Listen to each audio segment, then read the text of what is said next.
భీమవరం నియోజకవర్గంలో పేకాట అంశం రాష్ట్ర వ్యాప్తంగా చర్చనీయాంశంగా మారింది. ఈ నేపథ్యంలో మాజీ ఎమ్మెల్యే గ్రంథి శ్రీనివాస్ ఆసక్తికర కామెంట్స్ చేశారు. పవన్ కళ్యాణ్ అపాయింట్మెంట్ ఇస్తే ఆయనతో అన్ని విషయాలను చెప్తానని అన్నారు. భీమవరంను పేకాట హబ్ గా మార్చేశారని, ఒక ప్రజాప్రతినిధి 10 లక్షల రూపాయలు తీసుకుంటున్నాడని అన్నాడు. భీమవరంలో పేకాట విషయంలో పవన్ కళ్యాణ్ స్పందన అభినందనీయమన్నారు. పవన్ స్పందన, చంద్రబాబు హెచ్చరిక వల్ల పేకాట క్లబ్లు మూతపడ్డాయని తెలిపారు. డీఎస్పీ జయసూర్య మంచి అధికారి అంటున్న మాజీ ఎమ్మెల్యే గ్రంథి శ్రీనివాస్ తో మా ప్రతినిధి ఫేస్ టు ఫేస్. రాజకీయాలకు దూరంగా ఉంటున్న భీమవరం మాజీ శాసనసభ్యులు గ్రంథి శ్రీనివాస్ గారు ఈ రోజు మీడియా సమావేశంలో పలు కీలక వ్యాఖ్యలు అయితే చేసిన పరిస్థితి అవుతుంది. ఇప్పుడు తాజాగా ఆయన మనతో ఉన్నారు, ఆయన మాట్లాడించే ప్రయత్నం చేస్తారు. సార్ నమస్తే సార్. చెప్పండి, ఈ రోజు మీడియా సమావేశంలో మీరు పలు కీలకమైన వ్యాఖ్యలు అయితే చేసిన పరిస్థితి అయితే ఉంది. ప్రధానంగా మీరు పవన్ కళ్యాణ్ అపాయింట్మెంట్ ఇస్తే తను కలిసి భీమవరం మీద జరుగుతున్న విషయాలు తనకు స్వయంగా అవుతాయి వివరించాలనే పరిస్థితి అయితే మీరు ఈరోజు మీడియాలో మాట్లాడిన పరిస్థితి ఉంది. దీని మీద మీరేమంటారు? అవునండి, ఈ మధ్యన భీమవరానికి సంబంధించి పేకాటకు సంబంధించి ఇది చాలా హాట్ టాపిక్ కింద తయారైంది. ఇవాళ ఈ ప్రచారం అంతా చూసిన తర్వాత కొంత మనస్తాపానికి గురయ్యి ముఖ్యంగా ఇక్కడ జరుగుతున్న సంఘటనలన్నింటినీ కూడా వాస్తవాలన్నీ కూడా ఆయన దృష్టికి తీసుకెళ్లాలని చెప్పి ఆయన అపాయింట్మెంట్ కోరదామన్నా ఆయన ఇస్తారో ఎవరో అని దృష్టి ఉంది. నిజంగా ఆయన పిలిస్తే కనుక ఆయన దగ్గరికి వెళ్ళి భీమవరానికి సంబంధించిన మొత్తం A to Z అన్ని పిన్ టు పిన్ ఆయనకి చెప్పాలని చెప్పి అనుకుంటున్నా. అంటే ప్రధానంగా భీమవరం డిఎస్పీ జయసూర్య మీద వచ్చిన ఆరోపణలు అయితే ఇటు పవన్ కళ్యాణ్ గారు అయితే విచారణ చేయమని చెప్పారు. దీని మీద మీరు ఆయన అభినందించినట్టుగా కూడా మీరు ఇప్పుడు మీడియా సమావేశంలో మాట్లాడుతున్నారు. దీని మీద మీరేమంటారు? నిజంగా పవన్ కళ్యాణ్ గారు స్పందించింది కరెక్ట్. ఎందుకంటే విచారణ చేయమన్నారు, వాస్తవాలు తెలుసుకోవాలనే ప్రయత్నం చేస్తున్నారు. ఇది చాలా అభినందించదగ్గ విషయం.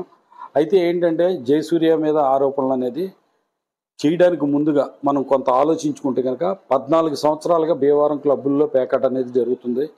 ఈ క్లబ్బుల్లో ఒక్కొక్క క్లబ్ నుంచి 15 లక్షల రూపాయలు ఒకరికి చేరుతున్నాయని, అంతేకాకుండా ఒక వ్యక్తి ఏదైతే 5 లక్షల రూపాయల బ్యాంక్ అనేది ఒక క్లబ్లో స్వచ్ఛందంగా నడుపుతున్నాడని, దీనికి సంబంధించి కూడా ఎక్కువగా ఆర్థికంగా లబ్ధి పొందుతున్నాడని భీమవరం ప్రజలందరూ కూడా చెప్పుకుంటున్నారు. ఎందుకంటే పవన్ కళ్యాణ్ గారు ఇప్పుడు ఏ రకంగా అయితే స్పందించారో, ఆయనకి సంబంధించిన ప్రజాప్రతినిధి ఇక్కడ ఎమ్మెల్యేగా ఉన్నప్పుడు ఆయన ఈ 14 నెలల మట్టి ఎందుకు కళ్ళు మూసుకుని ఉన్నారో, అసలు ఈ 15 లక్షల రూపాయల కాడికి ఎవరికి చేరుతున్నాయి, ఎవరు పొందుతున్నారు, ఈ 14 నెలల మట్టి ఈ పేకాట క్లబ్బుల్లో ఇది దందా జరుగుతుందంటే కనుక దీనికి కారణం ఎవరు ఏంటి అనేది పవన్ కళ్యాణ్ గారికి వివరించాలనుకున్నాను.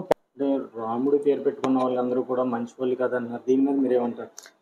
నిజమే, చాలామంది మనకి ఎందుకంటే ఒక కళాకారుడు ముందు ముఖ్యంగా పవన్ కళ్యాణ్ గారు స్టార్ అవ్వచ్చు, ఆయనకి కోట్లాది మంది అభిమానులు ఉండొచ్చు, ఆయన ఒక రాజకీయ పార్టీ స్థాపించి కూటమి ప్రభుత్వాన్ని అధికారంలోకి తీసుకురావడానికి ఒక గొప్ప నాయకత్వ పటిమని చూపించిన వ్యక్తి అని మనందరికీ తెలుసున్న విషయమే.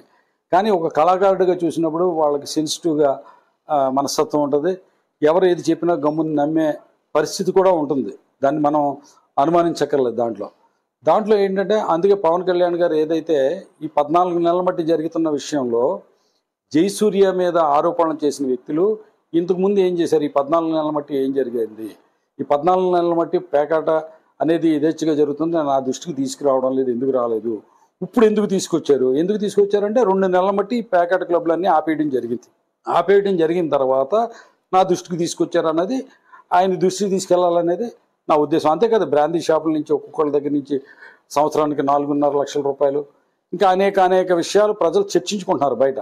అది ఎవరు చేస్తున్నారో, అవినీతికి ఎవరు పాల్పడుతున్నారో ఏంటి అనేది ఆయన తెలుసుకోవాల్సిన అవసరం ఉంది. ఈ విచారణ అవన్నీ కూడా బయట రావాల్సిన అవసరం ఉంది. అది తన సొంత మనుషులు, తన పార్టీకి సంబంధించిన వాళ్ళు ఈ అవినీతికి ఆజ్యం పోస్తున్నారంటే కనుక వాళ్ళని ఉపేక్షించకుండా ఉండవలసిన అవసరం కూడా పవన్ కళ్యాణ్ గారి మీద ఉంది. తర్వాత స్థానికంగా ఉన్న నాయకులు దాని మీద ఖండనివ్వడం, ఏదైతే ఆరోపణలు ఎదుర్కొంటున్నారో వాళ్ళు ఖండనివ్వడం, మీడియా ద్వారా ప్రజల్లోకి వెళ్ళడం అనేది జరుగుతుంది. కానీ ఒక పెద్ద నాయకుడు, స్టార్ ఇమేజ్, కోట్లాది మంది అభిమానులున్న పవన్ కళ్యాణ్ గారు లాంటి వ్యక్తి ఒక మాట మాట్లాడారంటే కనుక అది ఎక్కువ మందికి వెళ్తుంది, అది ఎక్కువ మందికి రీచ్ అవుతుంది. కానీ మాలాంటి వాళ్ళు మాట్లాడితే కనుక చాలా తక్కువ మందికి రీచ్ అవుతుంది. ఇటువంటిప్పుడు ఏంటంటే నిజంగా బట్టగాల్చి ముఖం మీద పెడితే కనుక మేమే తెలుసుకోవాలన్నట్టుగా కొంతమంది వీటి నుంచి బయటపడాలంటే చాలా కష్టపడతారు. వాళ్ళ జీవితాలు వాళ్ళ అఘోరమైన పరిస్థితికి వెళ్ళిపోతూ ఉంటుంది. ఇటువంటి పరిస్థితుల్లో జయసూర్య మీద ఇటువంటి ఆరోపణలు చేయడం, ఎందుకంటే జయసూర్య మంచి అధికారి, ఆయన రఘురామకృష్ణరాజు గారు చెప్పింది 100% కరెక్ట్. కానీ కూటమి ధర్మాన్ని పాటించి ఇది కూటమిలో విభేదాలు కాకూడదు, ఎందుకంటే పవన్ కళ్యాణ్ గారి మీద రఘురామకృష్ణరాజు గారికి కూడా ప్రత్యేకమైన అభిమానం ఉంది. కాబట్టి ఏంటంటే పవన్ కళ్యాణ్ గారికి, రఘురామకృష్ణరాజు గారికి, అలాగే జన సైనికులకి మధ్యన ఒక గ్యాప్ రాకూడదని చెప్పి నేను మాట్లాడిందో దాంట్లో ఏదన్నా తప్పు ఉంటే తప్పు అయ్యి ఉండొచ్చు, కరెక్ట్ అయితే కరెక్ట్ అయ్యి ఉండొచ్చు అని చెప్పి దాన్ని చల్లబరిచే ప్రయత్నం చేయడం అనేది కూడా రఘురామకృష్ణరాజు గారు మంచి పని చేశారు. ఇది రఘురామకృష్ణరాజు గారికి, పవన్ కళ్యాణ్ గారికి, కూటమి అందరూ కలిసి మంచిగా ఇలా నలవాలి, ప్రజలకు మంచి జరగాలి. ఇటువంటి అక్రమాలు, గ్యాంబ్లింగ్, ఎందుకంటే ఇది సెకండ్ బార్డోలి, గాంధీ గారితో సెకండ్ బార్డోలి అని పేరు తెచ్చుకున్న భీమవరానికి ఈ రోజున ఇటువంటి మకిలి, ఈ కంపు అంటించడం అనేది కరెక్ట్ కాదు. దీనికి కారకులైన వాళ్ళ మీద, ముఖ్యంగా అధికారులు కాకుండా అధికారులు కాని వాళ్ళ మీద కూడా చర్యలు తీసుకోవాలి పవన్ కళ్యాణ్ గారిని కోరుకుంటున్నాను. అంటే భీమవరంలో జరుగుతున్న అసాంఘిక కార్యక్రమాల మీద ప్రతిపక్షం స్పందించినప్పుడు మీరు ఈ విధంగా బయటకు వచ్చారంటారు?